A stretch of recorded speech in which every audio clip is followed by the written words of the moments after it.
Welcome into this Monday edition of the Oxford Exxon Podcast. Chase Parham, Neal McCready, Clark Ford studio this morning. Ronnie Hamilton, Ole Miss men's basketball assistant coach, will join us on the show. For those on the live stream, we've already recorded that, so you have to go to the podcast version. But hey, I'm doing a little cross promoting here on this Monday. It is raining outside. Looks like I got a pretty good band of showers coming through today, as the drought is over. At least as temperatures are falling a little bit. So we'll talk plenty of football today. We've got the press conference with Matt Luke, Mike McIntyre, and Rich Rodriguez later today. Some news value to that because I think there are some potential injuries and things. I know the MRI machine was pretty busy yesterday, so we'll see what we have as far as updates there. I have not heard much to this point, just a lot of speculation, so we'll see what happens around 11:30 when Matt Luke goes to the podium for that.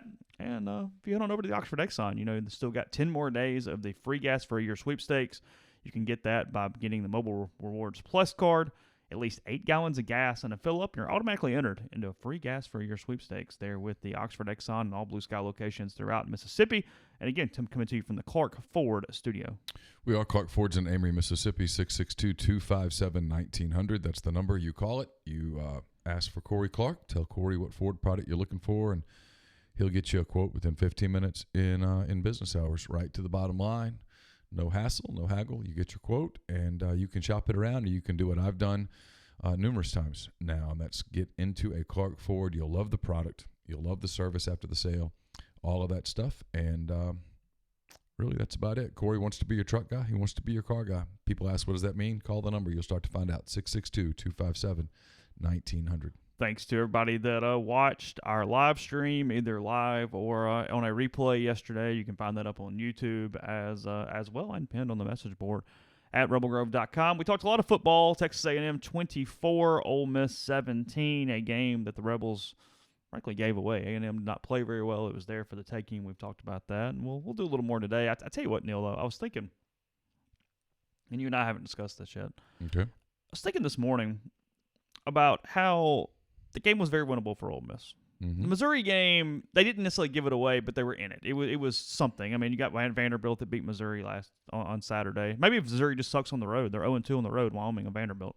Maybe they're good in Columbia, and they're just awful if you get them away from home. But anyway, Memphis, winnable. Cal, winnable. Beat Arkansas. Yep. College football has a few really good teams. They do. Alabama, Clemson, I guess. Yeah, well, Clemson's good. They're undefeated. Penn State's good. But if you just take care of your business, if you're decently efficient, if you just kind of run your program in a way that it's supposed to be run, what I mean by that is have an identity, recruit to that identity, have some positive stability, not just stability for stability's sake, but know what you're doing. You don't have to be overly elite to be a really good college football program or to be an above-average college football program. Ole Miss is coming off 5 years of NCAA hell. Mm-hmm. Recruiting classes have not been fantastic since 2016, and frankly, a lot of those guys are gone at this point. Yep. And yet, a lot of these games very, very winnable. There's a weird deal here. Like, Ole Miss has decisions to make. There's AD stuff. There's coaching stuff. All this stuff. We know that. But at the end of the day, it's right there because college football doesn't run away from you. Some teams in the SEC are going to suck. Some teams in the SEC are just going to be kind of inexplicable on why they are where they are. A&M is a great example of that, where they should be better and they don't seem to get over the hump. Maybe they will. Maybe Jimbo will figure it out. I don't know. You can be efficient and kind of above average, and you can be 8-4 in a hurry in this league. Yeah, well, yesterday in 10 Thoughts, I did my weekly ranking of the SEC, and it's pretty simple. It's LSU and Alabama at the top in whatever order you choose, and then it's Georgia, Florida, Auburn, and then there's this fall.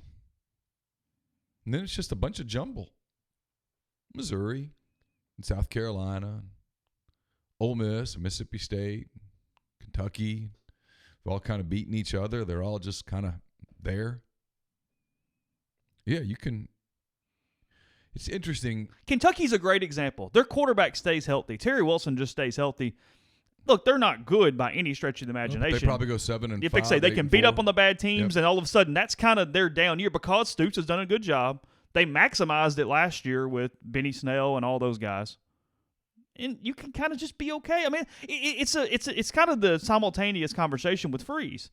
We talk about it all the time. Staff wasn't great. Now, look, they recruited well in some spots and different things. In some spots. Went to 2 dang Access Bowls not being that great from a day-to-day standpoint. They did not max out efficiency. Oh, no, not even a little bit. Did not recruit Memphis well. Did not recruit linebackers well. Bombed on some spots. We're not a very good running team. Did not consistently run the football. And went to 2 Access Bowls and came I'm always careful with this because it's easy to go they were a lateral away from going to the SEC championship. That would have been a different game in Starkville that night if Ole Miss had that on the line. I'm not saying the outcome would have been different, but instead of a kind of a pissed off, loose team that just whipped State's ass, they would have been tight as a drum. Yeah, I still think they rail LSU that night. I do too. That was just a physical mismatch. It's the State game would have been. I'm not saying it would have been a different outcome before anybody jumps on me about that. It just would have had a different feel to it, completely. Because Ole Miss went in there. Hey, we're going to spoil Dak's night. We're getting ready to punish him, and there would have been a different element to that game. But the point remains, they were a lateral away from playing for that night, with the opportunity to play for an SEC championship. So, look, here's the thing. Because I know there's been 82 polls on the board, which is good. Glad you're there. Certainly not knocking. What should you do? What should you do? All that stuff. Here's what's interesting about where they are right now. I think Matt Luke's done a really good job building a program. I don't think he's done a great job coaching games. They've let some really winnable games get away because they've let points get away. They've made questionable decisions. But I do think when you look on the field and you look at the roster and you look at what they're building, there is some growth there. Does that make sense? Yeah, it's kind of my point. You're not that far away at any point, maybe unless you're Arkansas at the moment. You're not that ever far away from relative relevance. Maybe not going to an Access Bowl or whatever, but relative relevance. Ole Miss, yeah, they're good enough in some spots. They've made some bad game decisions. They've lost a lot of games. With this schedule, we've talked about at times how difficult it could have been coming into the season or whatnot. And now next year is a bear early. That is what it is. That's a different animal. We're not talking about that right now. But from this season, you could be a well-coached, decent football team. Memphis, Arkansas, Vanderbilt, Cal, A&M, Southeastern Louisiana. You know what I mean? I'm like, all of a sudden, it's whatever. You don't have to be that great. The indictment on the coaching is that they've played 4 kind of toss-up games: Memphis, Cal, Missouri, A&M. Vanderbilt. Unless you're just counting that as a win. I don't know what you're doing. Yeah, I didn't even think it was even a toss-up. Okay, they just whipped Vanderbilt. Yeah, I agree. They whipped Arkansas. Yeah. So and Alabama, they weren't beating Alabama. Alabama is superior to Ole Miss, and every team probably. Yeah, well, this is different than the coin flips we discussed preseason. We're updating that list. I'm updating the list now. Okay, yeah. And some of this is revisionist history, which isn't exactly fair. If they just won 2 of those 4 games, I mean, we're talking about instead of 3-5, 5-3.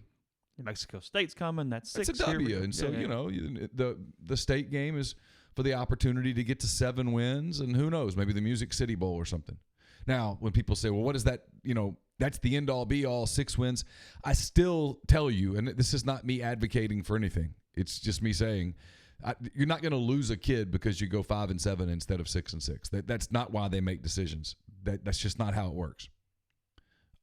It's how a lot of fandom works. It's emotional, and I get all that. I'm not criticizing that. All those things are part of the conversation. But that's where there's just this split that they're doing a lot of things well in terms of building a program, getting kids to campus, having an atmosphere that kids like, all of that stuff. APR scores are better. There's nothing happening off the field. Yet you're not getting wins in games that you could win. And when you lose all of the toss-up games, you start to question decision-making. Yeah, because, I mean, it doesn't take a certain – it's not a shot. It's true. It doesn't take a certain amount of acumen to lose to Alabama or to beat this Arkansas team. You know what I mean? Yeah. I mean, you play – it's not good. No, Arkansas's really bad. Yeah. Yeah. Vanderbilt's bad. I don't know what the hell happened on Saturday, but Vanderbilt's bad. Give them credit. They played super hard, and Missouri was just awful. Missouri took the night off, and they paid for it. Missouri was flat. I actually watched more of that game than I care to admit because it was on.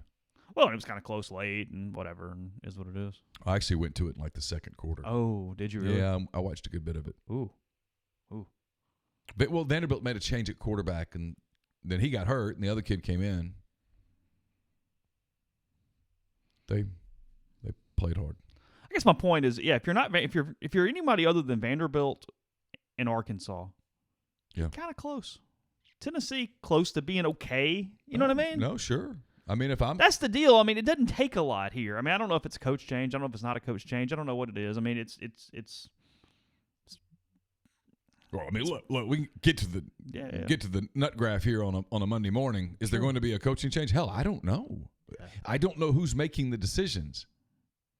I don't even know who's making the decision about making the decision. Right. Or there's who knows. There's levels to this thing. Let me tell you, anybody who tells you, and I do mean anybody who tells you, oh yeah, the decisions have been made, I don't buy it. I know maybe one human on earth that can maybe make that claim, and I'm not saying his name. Okay. And you're not guessing at anybody. Neil could figure out who I'm talking about. Yeah, I mean, but I'm not convinced he would know. Yeah. He'd have a better idea than anybody else. Better idea. Yeah. But no means, oh yeah. Yeah. Definite. We're doing this guy, and then he's doing this. Yeah. And we're doing this. I don't know that they're there yet. There's still a lot of power struggles behind the scenes. A whole lot of them. No, you talk about Tennessee. If you're Tennessee right now, based on the last few weeks, you're starting to reevaluate. Hey, maybe patience is in order if you're Tennessee. If you're Arkansas, you're not reevaluating it. You're figuring this thing out.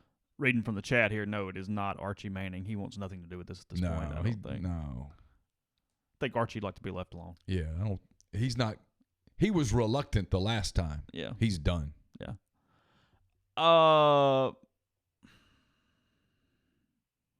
What's the storyline the rest of the year? Oh. Seriously. It's the big picture, right? Small picture, there's really nothing left. I mean, it's big picture. The only thing small is still leading to a big picture, which is quarterback situations leading to transfer portals and those type of things. That's it. Yeah. It's still about big picture and roster management, but it's about big picture and direction of program. Yeah. And it's, look, here's what we don't know, because there's no way to know. Okay, sure. What's the mood like inside the program? What's the mood like of the players when the players are away from the coaches, when the players are in their apartments or dorms or wherever players live these days? What are they saying to one another? Are they saying, "Hey, this thing's going, we're okay, we're moving in the right direction"? Or are they saying, "Man, this doesn't work. This isn't working. I want out of here. If I don't this whatever." I don't know the answer to that. So that's one of the questions. The next big question is, what happens with the athletics director? Who's making that decision? Who's pulling Glenn Boyce's strings? And when people say, "Are you saying he's a puppet?" Yeah, I'm saying he's a puppet. I absolutely am saying that. I think there's there are layers and backgrounds on every hire along those lines, and this one has more than most. Yes. So who's controlling him? Do they stay with stability and go with Keith Carter? Do you say, hey, he's done well enough? Do you go outside and bring John Hartwell in from Utah State based on, hey, he was at Ole Miss before and he sort of knows the lay of the land and he's got experience now at Troy and Utah State? Do you do something that's completely wild card and hire somebody with no athletics administration experience at all?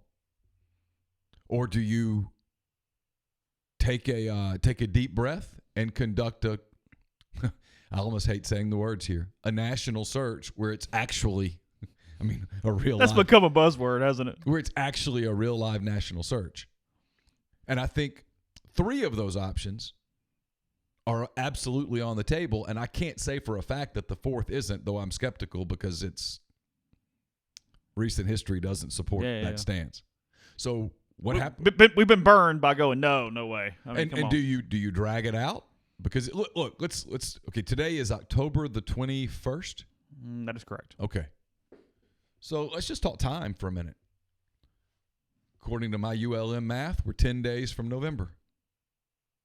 So play along with me for a minute. Give me a time frame for an AD to be named. Mid-November. Okay. Unless it's Keith Carter, he's not here. There's logistics. You got to bring somebody in. They've got to do their other job. They have to finish it the right way. Most people do. So do you even have the time to bring somebody in and evaluate? Because here's the critical thing. The moment that you make a decision that, hey, we're going to move on from Coach A, you better have Coach B pretty much, not necessarily lined up, but you better know what you're doing, because what you can't afford to do is have a bungled coaching search on the heels of a end of a season where a signing day is December the 20th-ish. Can't afford that. Got to get that right.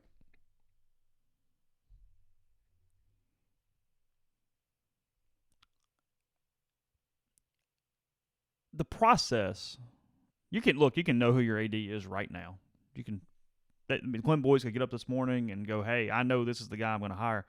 This thing still takes 2 weeks to play out. You know what I mean? Like, academic institutions take a little while. There is a process. There's an HR process here. And that's my point. I'm not saying they can't make decisions, but I'm saying making very, very public decisions, running through public interviews and all those type of things. Yes. If this thing doesn't get moving in about a week, that timeline's off. Oh, I agree completely. That's what I'm saying. If it does not move in the next 7 to 10 days, that timeline doesn't work. If you're still interviewing people on November the 5th, and I'm just throwing dates out. Yeah, no. If you're still interviewing people on November the 5th, the odds of getting this thing done in time to truly evaluate a program are slim to none. I don't think it being in the middle of an academic year would be a hindrance from a AD standpoint. They'll leave whenever the money's better. Someone asked pros and cons of the wild card AD. I don't know. I mean, the pros are, this depends on who the person is. You know, I mean, the cons, well, there's a lot of them. Maybe like, you know, I'm trying to think of a career, dropping me in as an AD today. What the hell would I know about doing that? Not much. I've been around it. That doesn't mean I'm ready to be in it. What do I know about running an athletic budget? Nothing. A learning process at a time when they don't need a learning process. That's the biggest con to any wild card AD or any spot, frankly, period. There are some programs and some times where this thing is so dang stable that, okay, this is going to be the right guy in 18 months. We need him now. We're going to give him some time to figure this out, to learn it. We know we've got a star here. In many ways. This is not the time for that. They just don't have time to have anybody learn on the job at all right now. In many ways, and I'm being facetious when I say this, and let me point that out. I have no interest in ever doing anything with athletic administration, but someone like me would at least know agents. Yeah. I mean, they're agents I could get on the phone today, more than one. With the rapport, too. Yeah, with the relationship. Not just like, hey, I'm the Ole Miss athletics director, and great to meet you, Jimmy. Like, right. Yeah, I mean, I could get those people on the phone, and they know me, and we have a relationship and stuff like that. But the key for anybody that would be coming in from the outside would be you'd have to have a very good cabinet lined up quickly who could help you. People with experience in athletics. Well, and see, here's the deal. And you're hiring a cabinet. Yeah. Michael Thompson's gone. Yeah. Keith Carter, if he's not retained, does he go back to his old job? Does he want to be an AD somewhere else? Because, look, Keith's done a nice job acclimating himself to get a gig somewhere else. He's done a good job. He's been fine keeping everything between the lines. Yeah. Nothing. I mean, like it, don't like it. He made a decision on Mike. He didn't flip flop and go paralysis by analysis. Yeah. The game day's been a little better. I don't know if he gets credit for that or not, but things have been stable to improved. There's no doubt. So what does he want to do? I don't know. It's a good question. I don't know. I'll ask him. But I mean, he wants the job. Well, I'm saying if he doesn't get the job. If he doesn't get the job, I don't know. It's a good question. I mean, I think he's got to make a decision. If he doesn't get it, he has to make a decision. Do I want to be an AD or not? Yeah, that's the question. And if I do want to be an AD, then you've got to start looking for those AD jobs out there, maybe at a smaller level and working your way back. Sometimes you have to leave home to come back home. Yeah. So we're going to go to Ronnie in this portion of the podcast. Again, if you're watching on the stream, we're just going to kind of skip ahead. We've already recorded that, but we're going to go to Ronnie in 1 minute. Before we do that, tell you about Community Mortgage, Oxford, Memphis, Soto County, and Chattanooga. All underwriting and processing is done in Memphis. You're getting local underwriting and understands your market. Leader in condo financing, the float down option, and with rates as low as they've been in about 2 years. Good time to talk to Jason, 662-234-2704, JLOWE at communitymtg.com.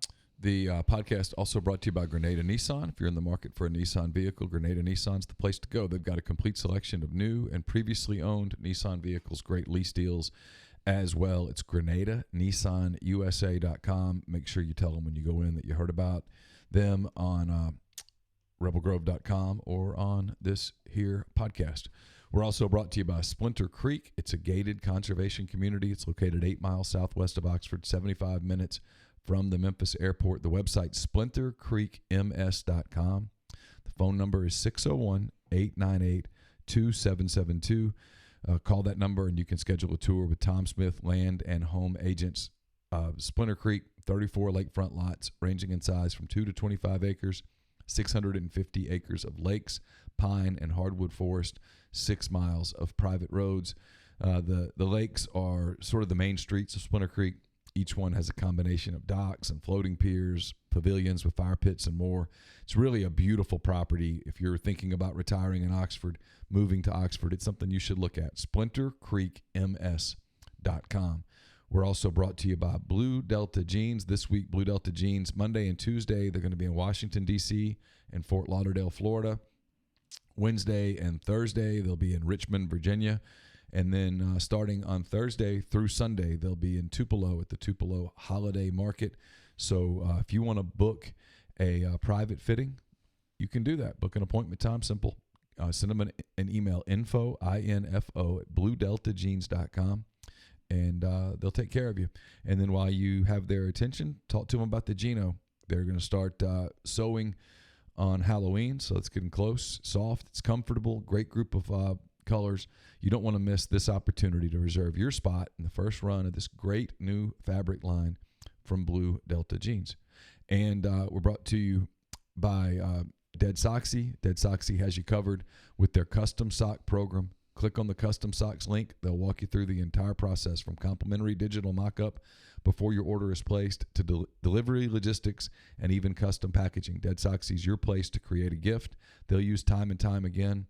And with all-inclusive pricing, no upcharges or fine print, the custom sock design is as simple as it gets. The process is head over to deadsoxy.com, deadsoxy.com/custom. And remember, you can still save 30% on general orders with the promo code Rebel Grove. As always, stay Soxy. Podcast also brought to you by G&M Pharmacy, South Lamar there in Oxford. Also Tyson Drugs on the Square in Holly Springs. Flu vaccines available with a $0 copay on most insurance plans. No one has time to wait for the overworked pharmacist at all the chain drugstores. Stop by one of the locally owned pharmacies where we have multiple pharmacists available dedicated to getting you in and out as quickly and painlessly as possible. That is 662-236-2222. And then now here is Ronnie Hamilton, Ole Miss assistant basketball coach.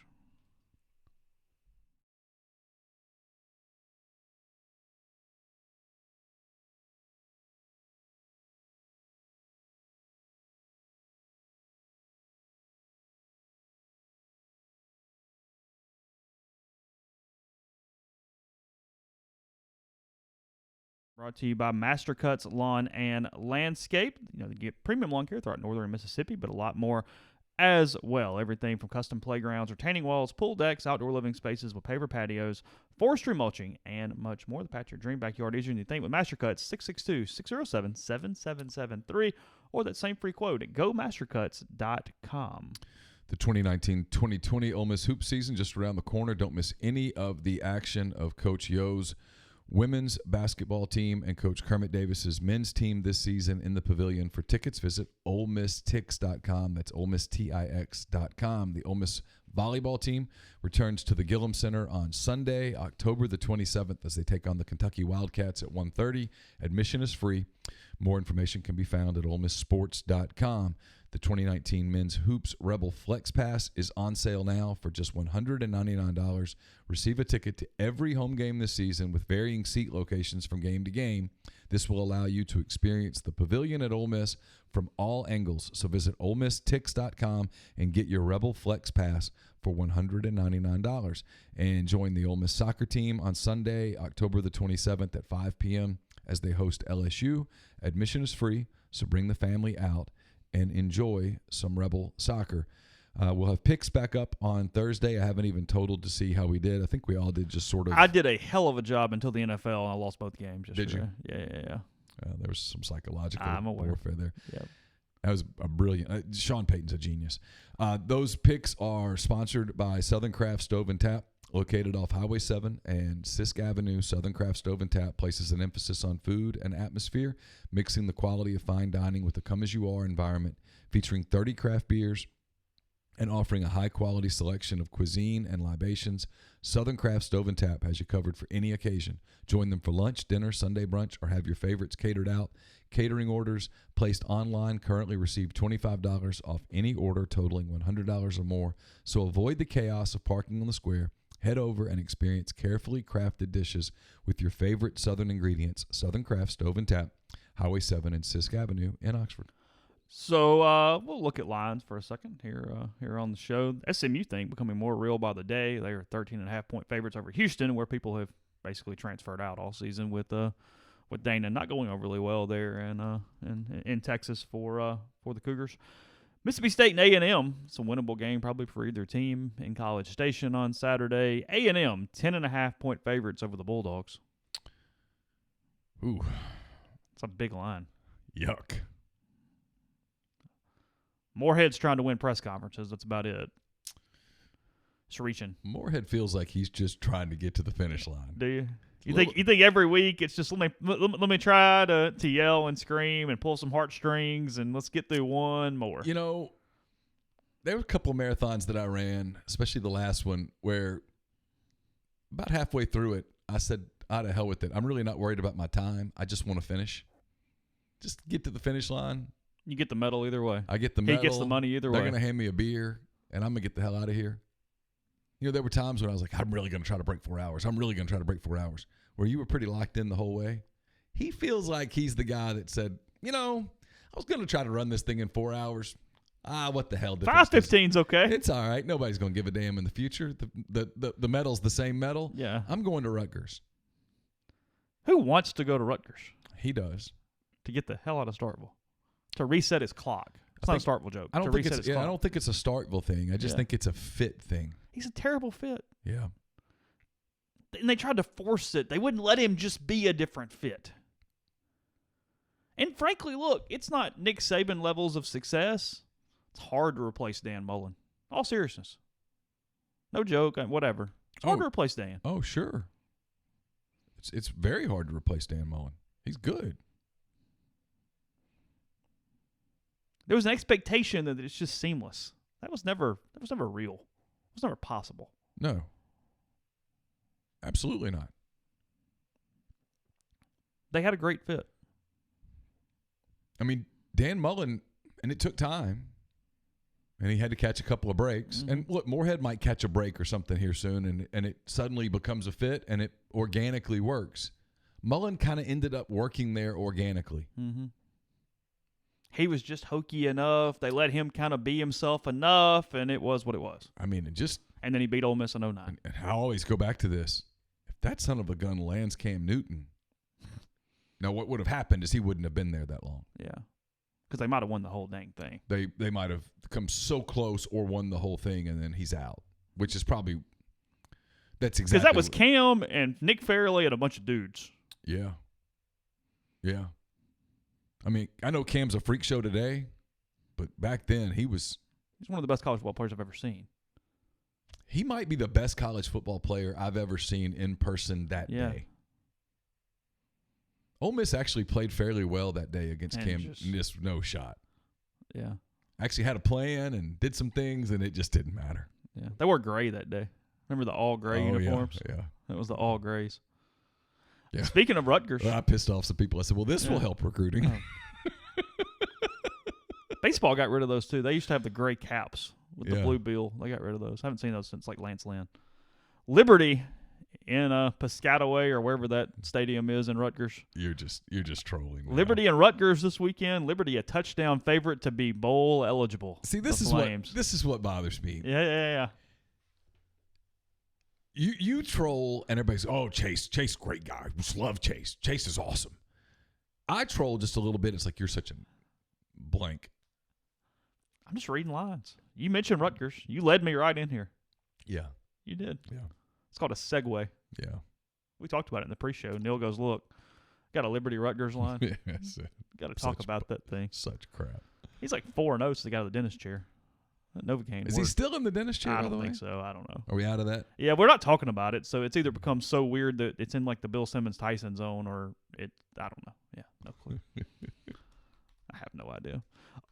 Oklahoma, 21-point favorites over Kansas State. Yawned through that one. Two of Neil's little engine that could teams playing this weekend together in Evanston, Illinois, Iowa, Northwestern this weekend. Ooh. Now, Northwestern is bad. Yeah, I was not bad. They're fine. I was fine. That's what Kirk Ferentz is. He's pretty good sometimes, and he's fine sometimes. Well, he's not to get back on that conversation. But yes, he's that. He He's takes that. advantage of everyone else. Solid program. Yep. Have an identity. Yep. Consistent. Yep. Cool uniforms. Have a tradition with the hospital. Everybody generally likes them. They're generally good. They're going to always be 7-5, 8-4, and occasionally, if the Big Ten's down a little bit or some scheduling works out, they go to the Rose Bowl. Yep. And he's been there forever, and it works. Wisconsin, coming into last week, had only allowed 29 points on the season. However, they had not played a team with a better offense than 92nd in the country. Got beat by Illinois last week, and completely changing the dynamics of the Big Ten. This has the chance to be a blowout now, in my opinion. They're in Columbus this weekend, Wisconsin, Ohio State. I think Ohio State runs them. Ohio State may be the best team in the country. They might be. Another Kirby Smart mistake where maybe you ran off the wrong quarterback. Yeah, he's rolling. Now, Georgia also runs a goofy offense, but still. He's really limited. It's very limited. It's just it's plotting. In an era where if you're plotting, you better be dang good everywhere else. And Fields is really dynamic. Oh, yes. He's been great. Yeah. He's been terrific. There's no doubt. Yeah. I was in here, and I was working on 10 Thoughts. I was trying to get ahead, and I kept flipping over to Illinois and Ohio State. I mean, and Wisconsin, kind of waiting for Wisconsin. You thought, okay, Jonathan Taylor will take off, and it'll be him. And instead, the opposite happened. It was the basketball game where the longer you go, leave us in it. They go, hey, we don't have to be better than them. We just have to be better than them for the next hour. Yeah. And then it's the next 30 minutes. And then it's all of a sudden it's 10 possessions, and hey, here we go. If we could win 2 series. Yeah. And that's exactly what happened. Big win for Lovie Smith, and look, it's not going to work there, but there at least now will always be a highlight. I know who's going to win, but this is going to be a fun game on Saturday. It's going to be a physical game on Saturday. The Auburn Tigers in Baton Rouge on Saturday. Auburn and LSU. The LSU Tigers, this line has jumped big time and opened at 7.5. LSU now a 12-point favorite over Auburn in Baton Rouge. 2:30 CBS. LSU's rolling, man. I still think the defense can give up points to the right team. Yeah, I'm just not sure that Auburn's that team. No, I'm not either. They're going to get after Bo Nix. They're going to pressure him, going to make him look a little funny, kind of basically like Florida did. They're very similar defenses in some ways from a front seven standpoint. I think LSU that line's huge, so I'm not really sure what I'm doing line wise, but I don't think this is really an upset alert for LSU. I just don't see it. No, the matchup doesn't work. Here for me. No, and listen, I can't believe I'm saying this. If I had to vote today for National Coach of the Year, I'm voting for Ed Orgeron. You voting? Yeah. Are you voting for Joe Burrow for the Heisman? Yes. Are you? Yes. LSU quarterback. I mean, I know. In the year of our Lord 2019. He broke the school record for touchdown passes in Week 7. As somebody tweeted, that shows you so much about the player and the program. It does. Tells you everything. Oklahoma State blew a game against Baylor that they definitely could have used on Saturday. They're in Ames playing Iowa State, 7.5-point underdogs in that one against Matt Campbell and his Cyclones. What are you reading? I was reading Larry Joe's comment. It was funny. The chat thing. Yeah. Tulane got hammered on Saturday. They're at Navy this weekend. They're 3.5-point underdogs in that one. Just kind of reading through. Who did Tulane lose to? I know it's on the tip of my tongue. Was it Memphis? Yeah. Was it Memphis? Yeah. I think it was Memphis. South Carolina at Tennessee on Saturday.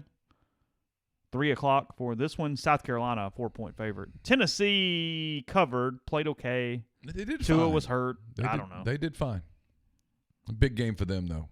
It is. They This is huge. This is a winnable game. He needs to win this one to solidify, some positive momentum moving forward. Arkansas at Alabama, playing without Tua. Last year when he had the same injury on the other ankle, he was out 13 days and then was limited past that. He's definitely out this week, so we'll see. It's not going to matter, obviously, against the Razorbacks. But you don't think they're capable? No, not even a little bit. No, I don't either. As I said yesterday, you or I could play quarterback for Alabama and beat Arkansas this week. And here's the thing. Mac Jones would be the starting quarterback for a lot of other schools. 8 or 9 SEC teams. 33 points for this one. 33. If it was Tua, this thing would be 40-41. Yeah, and I'm tempted to lay 33 points. They might let Mac Jones have his moment. Think so? Yeah. Try to keep him around. Or to keep him around, or frankly, to let him transfer. Yeah, that's a good point. I mean, they have 2 legacies waiting. You've got Talia and you've got Bear Bryant's grandson sitting there waiting. Yeah, and then they'll probably go recruit some other dude who will come in and won't work and will inexplicably say, why did you stay there so long? Mm-hmm. Jones might stay. I don't know. This is certainly a big game for him. He'll be dialed in. Missouri at Kentucky. Who the heck knows on Saturday in Lexington? Oh, I love Missouri in this game. I don't care what the line is. They're on the road again. It won't matter. They'll respond. And Kentucky can't move the football. At some point, we've got to question the road ability. Oh, they've laid 2, not just eggs, but rotten eggs on the road at this point. I'm prepared. You going to lay 10? Yeah. Okay. I don't know. Notre Dame at Michigan. Who cares? This line's moved a ton. Michigan opened as a 7.5-point favorite. They're now a 2.5-point favorite. Oh, I think Notre Dame beats Michigan. You like the Irish here, don't you? Yeah. I mean, Michigan's got to do something at quarterback. All Shea Patterson jokes aside. You mentioned it. We got about 10 minutes left. Here's a question, John. Yeah. John Little asked. It's good. It's a good question. Is Ed Orgeron a lesson in patience on coaches? No, I think it's more complicated than that. He had to go somewhere. He had to learn. He had to fail first. In all seriousness, Ed's not a dumb guy at all. No. Ed worked. I mean, I was as tied in then as I am now. In some ways, more because I was friends with Bruce when he hung out for that year here. He worked really hard. He did everything he worked too hard from an hours standpoint that he knew to do. He just worked dumbly. Yeah. He was really stupid in how he worked. He didn't know what to do. He couldn't stop. He thought he was supposed to be a defensive line coach and still yell at everybody. He made everybody's lives hell. Mm-hmm. It was awful. But he learned. He figured some things out. He realized if he was going to get anywhere near the pinnacle of what he wanted in this profession, he had to change. And it took a while. He wasn't there through USC. He still tinkered. He still butted in. He wasn't even there through Matt Canada at first. He still ran him off. Yeah. It took a long time, and he had to fail. He had to really get hit in the mouth professionally for him to figure it out. And it helped him that he landed at probably the one job in the country where his personality and accent and all of that stuff doesn't work against him.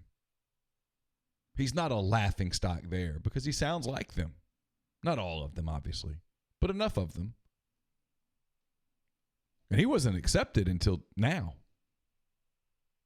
I mean, he was on the cusp of screwing this one up. But he went out and made 2 good hires. He's really fortunate. He got Dave Aranda, and he let Dave Aranda coach the defense, and he leaves him alone. And Dave Aranda doesn't really want to be a head coach. It's a dirty little secret. Yeah. Dave Aranda does not like recruiting, and so Ed doesn't make him much. I mean, it's to help finish on kids, but he doesn't throw him out on the road for 30 days in December. He's not making him go evaluate all spring. Mm-hmm. And so it works.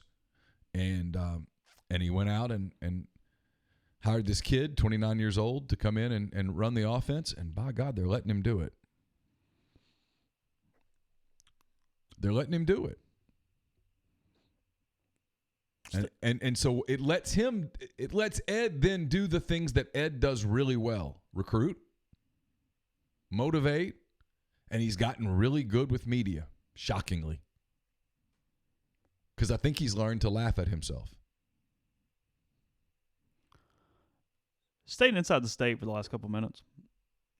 Somebody made the joke on the site yesterday. It was kind of a split squad for the Saints yesterday. That was Sean Payton's best coaching job in a single game he's ever had. Yes. Now, look, Trubisky is awful. Yeah. They are very limited. There's two conversations to be had, but Mitch Trubisky does not play defense. No. And the Bears are good on defense. The numbers bear that out. And they made a lot of things happen on defense without Kamara, without Breeze. Well, frankly, without Jared Cook even. Let's give credit to two people. Yeah, sure. One is Sean Payton. He's a genius. A genius. Two is Teddy Bridgewater made some really good throws. Teddy Bridgewater threw some dimes yesterday. He was good. Teddy Bridgewater made money yesterday.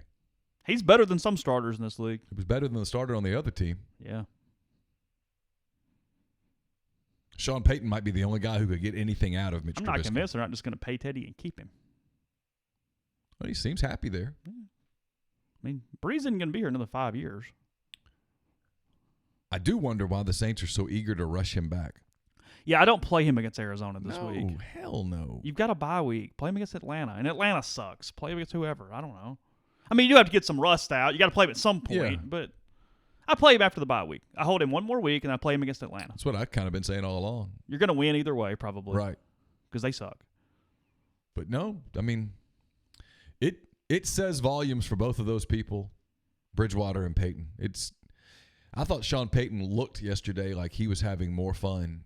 The fullback option play, that was when you're like, oh, dude.